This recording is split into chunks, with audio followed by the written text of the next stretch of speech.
Now second maturation division, last class में यहाँ and किए थे second maturation division. Second maturation division के लिए आप पहले देखिए,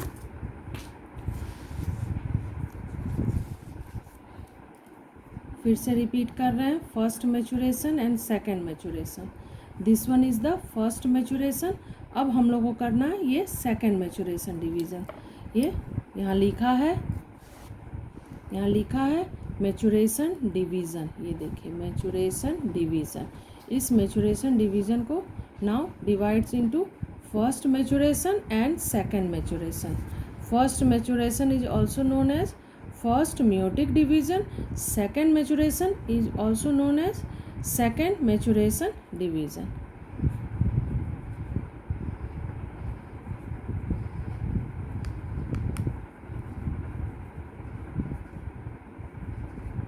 First, and this one is second maturation division. ठीक है, तो हम लोग अभी यहाँ से स्टार्ट करेंगे और यहाँ एंड करेंगे। यहाँ प्राइमरी स्पर्मेटोसाइट से सेकेंडरी स्पर्मेटोसाइट तक का हम लोग पहले क्लास में बात कर चुके हैं, बता चुके हैं। Now secondary spermatocyte, this one is haploid. So secondary spermatocytes are haploid but primary spermatocytes are diploid. Why?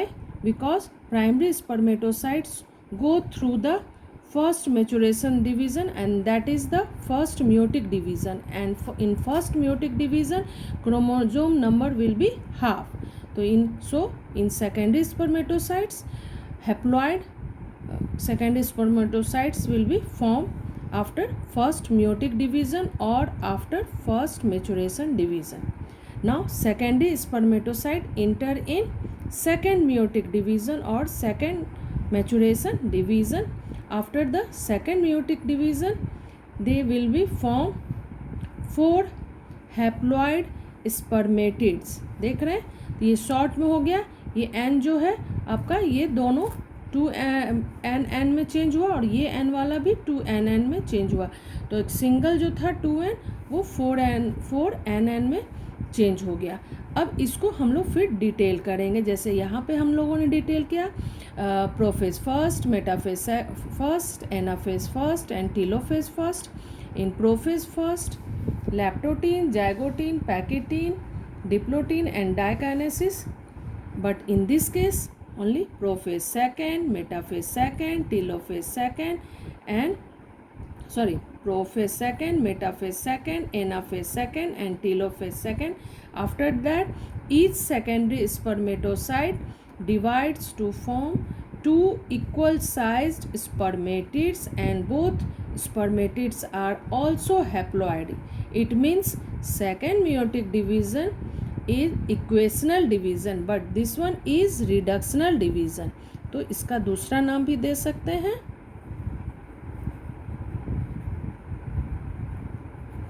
Reductional division, क्योंकि क्रोमोसोम हाफ हो रहा है. But in case this one chromosome number same, so इसको कह सकते हैं equational division. तो पहले हम लोग यहाँ तक कर लें, देखिए write down. Now second maturation phase. इन सेकेंड मैचुरेशन फेज यहाँ से यहाँ तक, ठीक. Second maturation phase, in this phase 2 secondary spermatocytes, 1 and 2 secondary spermatocytes in bracket and haploid means bracket close divides into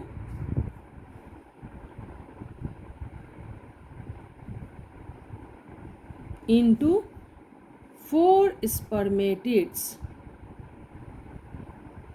4 spermatids, ठीक है ना.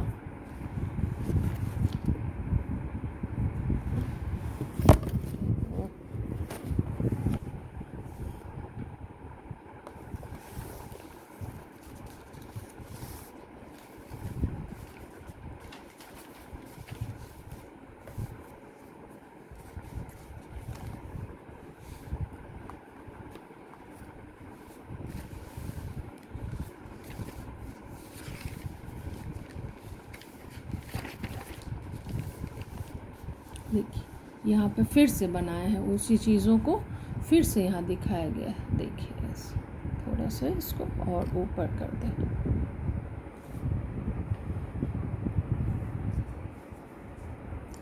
Four spermatids.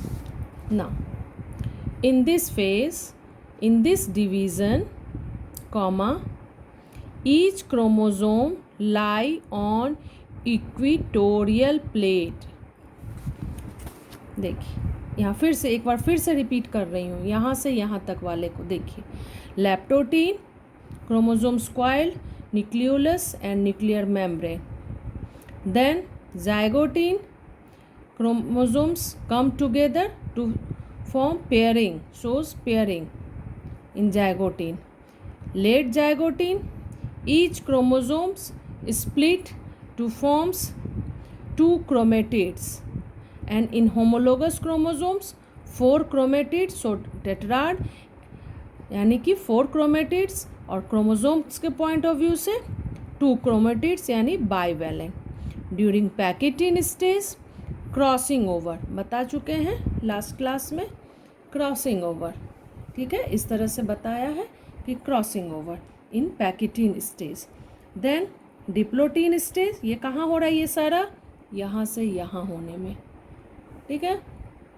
Now in diplotene stage chiasma move towards the end of the chromosomes, ठीक है, जो ऐसे था वो धीरे धीरे धीरे धीरे ऐसे हो जाएगा, ठीक है, जो ऐसे है क्रॉस, वो क्रॉस ऐसे से ऐसे हो जाएगा। तो वो काम यहाँ हो रहा है डिप्लोटीन में। एंड ड्यूरिंग डायकाइनेसिस देख रहे हैं क्या गायब हो गया, न्यूक्लियर मेम्ब्रेन एंड न्यूक्लियोलस यहाँ से गायब हो गया, यानी कि ये पूरा है आपका यहाँ तक prophase first. So at the end of prophase first nuclear membrane and nucleolus disappear. Now primary spermatocyte enter in metaphase first, ये पूरा प्रोफेज फर्स्ट हुआ। अब now metaphase first, chromosomes are arrange on the equator, यही line आप यहाँ लिख रहे हैं। In this division each chromosome lie on equatorial plate, है ना, तो वही चीज़ यहाँ भी है, यहाँ भी है। इक्वेटर पे मेटाफेज में, मेटाफेज के बाद फिर एनाफेज में आइए। एनाफेज में सेपरेशन ऑफ होमोलोगस क्रोमोसोम, अब यहीं पे जो है एक्सचेंज ऑफ जेनेटिक मटेरियल होगा, यहाँ इसका ब्रेक होके इसमें, इसका ब्रेक होके इसमें, तो उससे आपका मिक्स होगा और रिकॉम्बिनेंट डीएनए का फॉर्मेशन होगा, तो जेनेटिक मटेरियल का एक्सचेंज होगा in between maternal and paternal chromosome.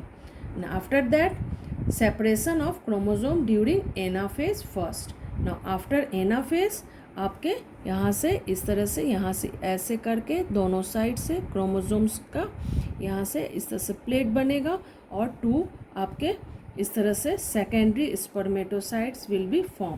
Telophase first, यहाँ पे 2 आपके यहाँ से हाफ ऑफ होके आपके 2 आपके बन गए। तो ये जो 2 बन गए वो क्या बन गए, ये 2 पीस हो गए।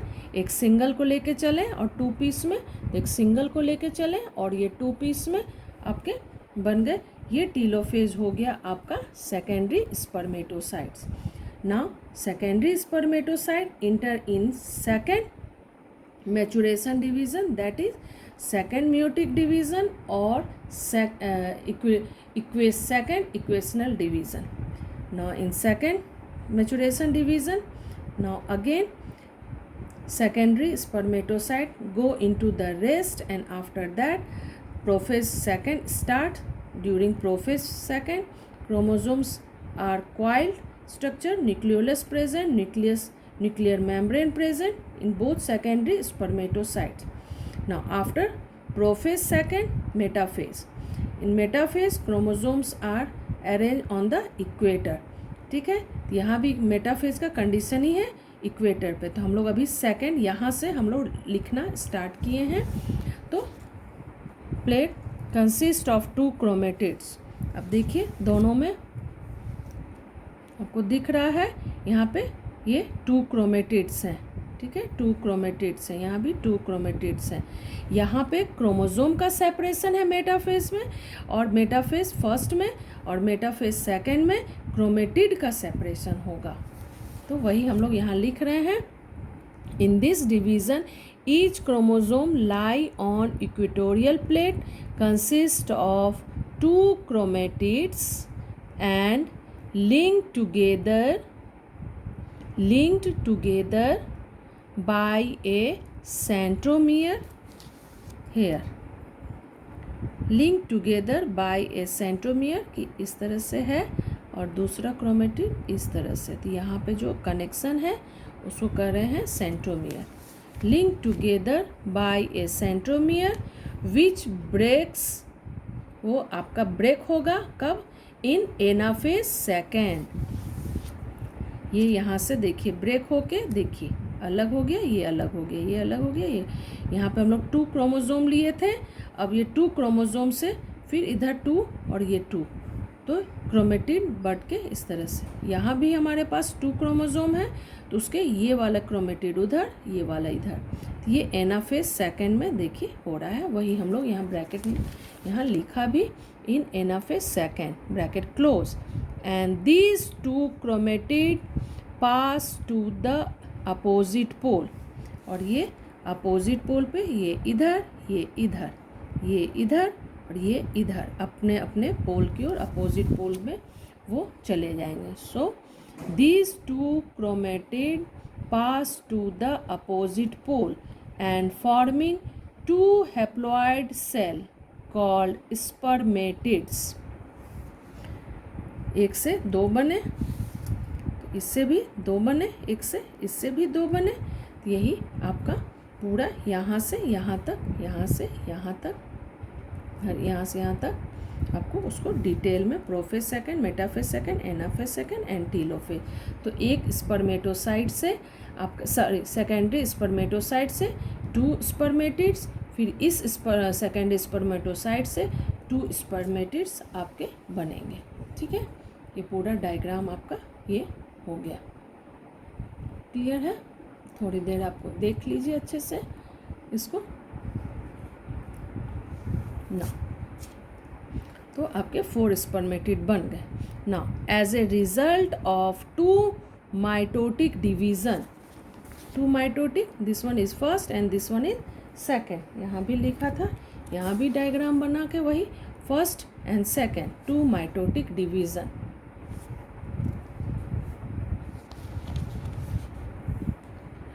As a result of 2 mitotic division, 4 haploid cell, 4, these are 4 haploid cell spermatids in bracket spermatids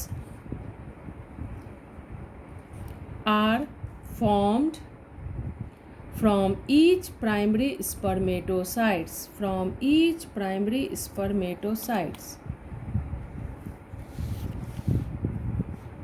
primary spermatocytes, full stop. Now each spermatid has an independent chromosome. Each spermatid has an independent chromosome. अब इनके पास independent अपना अपना chromosome हो गया, यहाँ भी चारों के पास अपना अपना क्रोमोसोम हो गया और ये सारे हैप्लॉइड हो गए, तो ये स्पर्मेटिड्स आपके बन गए। तो अब यहाँ तक हो गया आपका ये डायग्राम पूरा। यहाँ जो 3 फेजेस थे हमारे, multiplication phase, second growth phase and third one maturation phase, ये आपका फर्स्ट पार्ट जो है वो कंप्लीट हो गया स्पर्मेटोजेनेसिस का। ठीक है, फॉर्मेशन ऑफ स्पर्मेटिड आपका शुरू में ही लिखे थे। अब सेकेंड पार्ट हम लोग स्टार्ट कर रहे हैं, ये यहाँ से यहाँ तक, इसे बोलते हैं आगे अभी डिफ्रेंशिएशन, यहाँ पे लिखेंगे।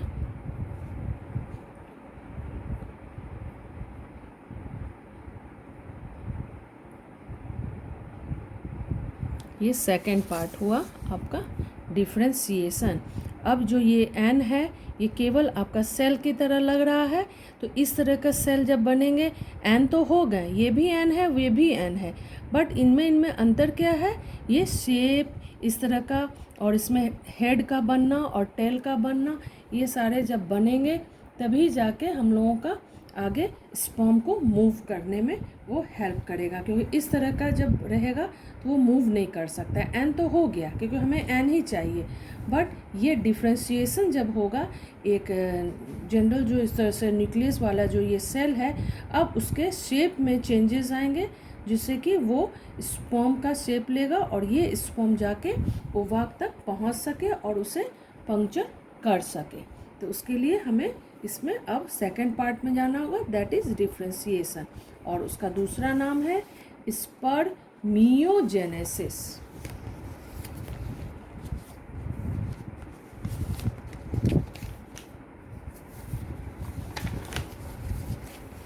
ये देखिए ऊपर लिखा है स्पर्मियोजेनेसिस और स्पर्मियोटेलियोसिस, दोनों कहते हैं स्पर्मियोजेनेसिस, स्पर्मियोटेलियोसिस। ठीक है, तो अब हम लोग इसको स्टार्ट कर रहे हैं। एक आपको एक बार फिर इसको दिखा दे रहे हैं।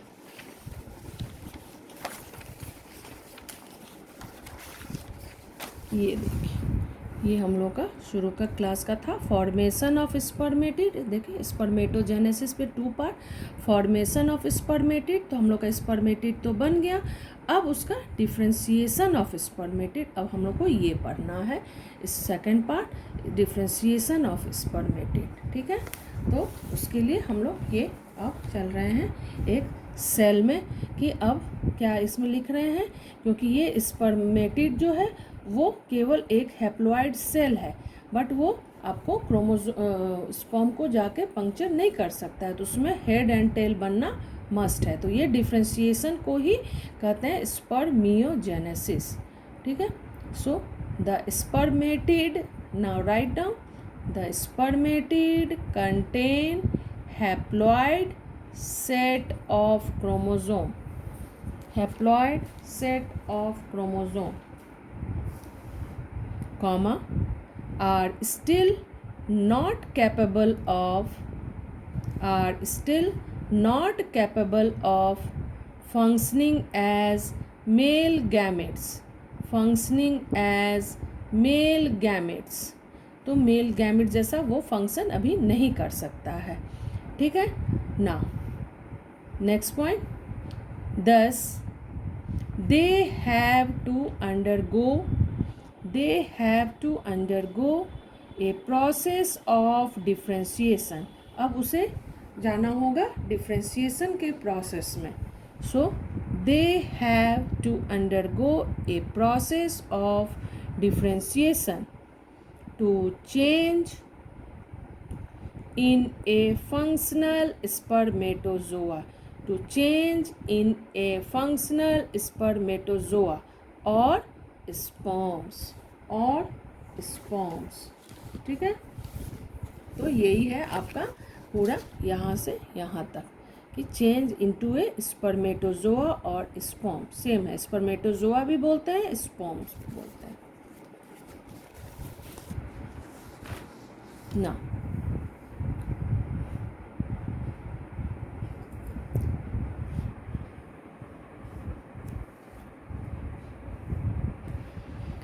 अब इसके लिए आपके सीक्वेंस है, एक एक करके क्या क्या चेंजेस हो रहे हैं वो हमें देखना है। ठीक है, ना फर्स्ट है आपका it take place in the following sequences. अब सीक्वेंस में फर्स्ट सीक्वेंस है आपका चेंजेस इन द न्यूक्लियस। ठीक है ना, अब चेंजेस हम लोग देखें कि क्या क्या चेंजेस हो रहे हैं। ठीक है ना, the shape of the head, अब देखिए यहाँ आपको हम दिखाएं डायग्राम, ये देखिए एक सिंगल इस तरह का हमारे पास एक सेल बन गया। अब उसको डिटेल में उस गोले को स्पर्मेटिड को देखेंगे, a spermatid with haploid set of chromosome, एक सिंगल स्पर्मेटिड है और उसमें हैप्लॉइड एंड आपका सेट ऑफ क्रोमोसोम है। ठीक है, और क्या क्या है जो एक सेल ऑर्गेनेल्स में होते हैं, एनिमल सेल में, वही सारी चीज़ें इसमें प्रेजेंट हैं। Plasma, PM for plasma membrane, just nucleus के हेड पे Golgi apparatus. Next these are mitochondria and the nucleus. In nucleus, this one is nuclear membrane, nuclear pores, genetic material inside the nucleus, nucleolus, आप इसको भी सबको भी labelling कर सकते हैं। this one is nucleolus, this one is nucleus. then rough endoplasmic reticulum, rough means कि यहाँ पे आपके राइबोसोम्स इस पे अटैच है एंडोप्लाज्मिक रेटिकुलम पे, तो उसे रफ बोलेंगे। एंड डॉटेड जितने होंगे दैट इज़ राइबोसोम। तो एक सिंगल आपके स्पर्मेटिड, बट ये आपका कैपेबल नहीं है कि वो जाके ये मूव कर सके, क्योंकि मूव करने के लिए थोड़ा सा इसमें मूवमेंट के लिए टेल चाहिए। देखिए फिश आपको चले तो वहाँ फिन चाहिए, तो उसी तरह से इसमें जब टेल बनेगा तब जाके ये मूव करेगा। देख रहे हैं यहाँ पर टेल, देखिए धीरे धीरे कैसे टेल का फॉर्मेशन हो रहा है यहाँ पे। देखिए तो ये सब जो शेप में चेंजेस हो रहे हैं, ये फर्स्ट डायग्राम, ये this one is second and this one is third and उसके बाद ये फोर्थ। देखिए ये फोर्थ अभी और है। तो इस तरह से ABCD, ये वाला आपका हो गया a spermatid with haploid set of chromosome. अब इसमें चेंजेस, तो फर्स्ट टॉपिक था चेंजेस इन न्यूक्लियस। अब देखिए न्यूक्लियस में क्या चेंजेस हो रहे हैं, देख रहे हैं। जस्ट न्यूक्लियस के ऊपर, न्यूक्लियस के ऊपर यहाँ है गोल्गी, ये गोल्गी बनाता है एक्रोसोम। ये उस गोल्गी में वेसाइकिल्स हैं एंड ग्रैन्यूल्स हैं। तो सारे छोटे छोटे जितने भी ग्रैन्यूल्स होंगे, वो डेंस ग्रैन्यूल्स, वो सारे फ्यूज़ करके आपस में पहले ग्रैन्यूल्स जो हैं वो बनाएंगे प्रो एक्रोसोमल ग्रैन्यूल्स, एंड वेसाइकिल्स जो हैं वो बनाएंगे जितने भी इसमें वेसाइकिल्स हैं। इस तरह से ये देख रहे हैं, ये वेसाइकिल्स आपके सारे कनेक्ट होके एक दूसरे से फ्यूज़ होके वो बना देंगे एक्रोसोमल वेसाइकिल, और जितने भी डेंस ग्रैन्यूल्स हैं वो सारे फ्यूज़ होके बना देंगे एक्रोसोमल ग्रैन्यूल्स, और उस ग्रैन्यूल्स के ऊपर ये वेसाइकिल्स इस तरह से कवरिंग कर देगा। ठीक है, और न्यूक्लियस का जो ये है पूरा पोर्शन जो आपका सर्कल में था, यहाँ पे जो यहाँ पे आप देख रहे हैं जो सर्कल में है, वो यहाँ पे आके इलोंगेटेड हो जाएगा, कंप्रेस हो जाएगा, वो नैरो इलोंगेटेड हो जाएगा, और अंदर जो जेनेटिक मटेरियल है वो भी कंप्रेस हो जाएंगे आपस में।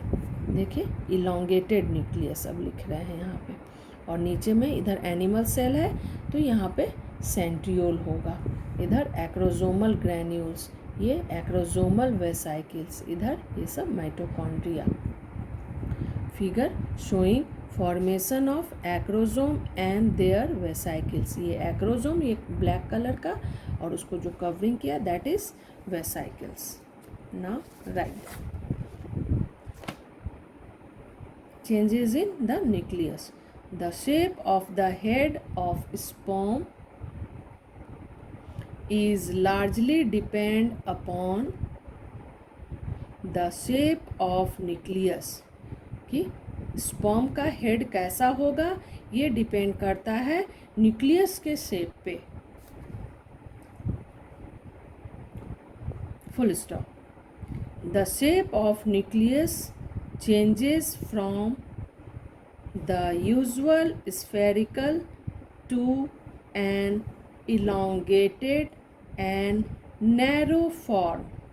ठीक है, nucleus changes from the usual spherical to an elongated and narrow form. पतला हो गया और नैरो हो गया। ठीक है, elongated लंबा हो गया। और अंदर क्या होगा, अब अंदर में जो जेनेटिक मटेरियल है उसमें मेनली आपका DNA रह जाएगा, और जो RNA है स्पेशली आपके न्यूक्लियोलस में वो सारे एलिमिनेट हो जाएंगे। So all RNA comma specially in the nucleolus. Nucleolus क्या है, किससे बना है, RNA से बना है। तो specially in the nucleolus comma is eliminated comma leaving only the genetic materials, केवल रह क्या जाएगा, genetic materials, comma the DNA, the DNA. ठीक है, ये हो गया। अब आइए सेकेंड पॉइंट, जो सेकेंड डायग्राम था एक्रोसोम फेज, उसे बोलेंगे एक्रोसोम फेज। बता दिए कि इसमें वेसाइकिल सारे फ्यूज होके, जितने भी छोटे छोटे गोल्गी के वेसाइकिल्स हैं फ्यूज होके वो एक्रोसोमल वेसाइकिल बनाएंगे, और जो ग्रैन्यूल्स होंगे वो सारे फ्यूज होके एक्रोसोमल ग्रैन्यूल्स बनाएंगे। So now write down, formation of head is initiated by acrosome,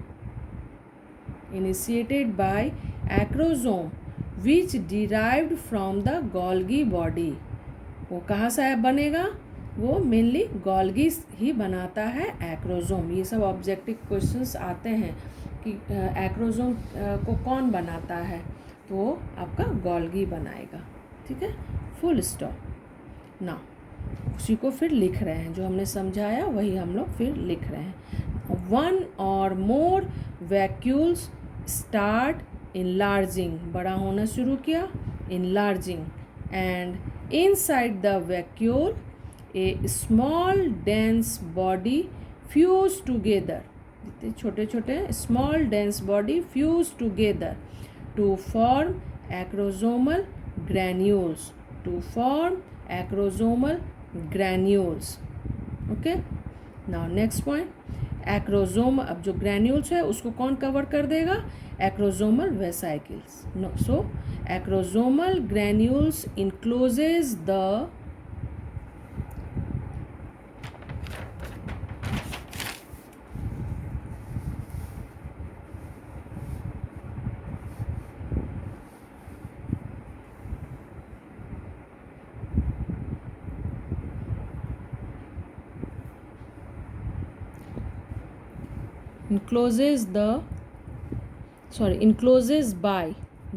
encloses by large vacuoles are called acrosomal vesicle, ठीक है, उसे बोलेंगे acrosomal vesicle. Now next cap phase. ठीक है, नाउ कैप फेज का अब ये डायग्राम देखिए पहले, दिस वन, कि ये आपका ये तो बन गया। अब देखिए ऊपर में ये जस्ट कैप की तरह इसके सर पे बैठा हुआ है, कैप जैसे लगाते हैं सर में उस तरह से, तो इस फेज को कहते हैं कैप फेज, कि जस्ट न्यूक्लियस के हेड पे इस तरह से एक्रोसोम ब्लैक कलर में, उसके ऊपर उसका वेसाइकिल, और वो वेसाइकिल आपको न्यूक्लियस को भी आपको इस तरह से कवर करता है। हाफ तो उसके एक्रोसोम से कवर है और हाफ पोर्शन जो इधर का है वो एक्रोसोमल मेम्ब्रेन से कवर्ड है। ठीक है, तो इसे बोलते हैं कैप फेज। ठीक है, कैप एंड फॉर न्यूक्लियस, और नीचे वाला भी अब स्टार्ट हो गया। Centriole divides into proximal centriole and distal centriole. ठीक है, और जितने भी रेस्ट आपके मटेरियल्स होंगे साइटोप्लाज्म में वो सारे एलिमिनेट डिस्कार्ड हो जाएंगे, रेसिडुअल साइटोप्लाज्म, क्योंकि उनकी ज़रूरत नहीं है। ठीक है, ना कैप फेज तक हम लोग कर लें। Now cap phase, in this phase vacuole loses its liquid content को लूज करने निकलने लगेगा, और वो उसके ऊपर कैप की तरह इस तरह से कवर कर देगा। So loses its liquid content and its wall spread over the acrosomal granules and front half of the nucleus, acrosomal granule को भी कवर किया और साथ में ऊपर के हाफ पोर्शन को भी कवर कर लिया है न्यूक्लियस के, comma covering them with a double membranous sheath called the cap of the spermatozoa, cap of the spermatozoa. ठीक है, and next point, the remaining of the Golgi discarded from the spermatid as Golgi rest along with some cytoplasm. ठीक है, the remaining of the Golgi discarded from the spermatids, और जो भी remaining है सब discard हो जाएगा एज गोल्गी रेस्ट। तो जो डिस्कार्ड हो रहा है उस गोल्गी रेस्ट भी बोलेंगे, along with some cytoplasm, कुछ साइटोप्लाज्म के साथ वो आपका डिस्कार्ड हो जाएगा। तो यहाँ तक रहने दीजिए, फिर नेक्स्ट क्लास में कंप्लीट करेंगे।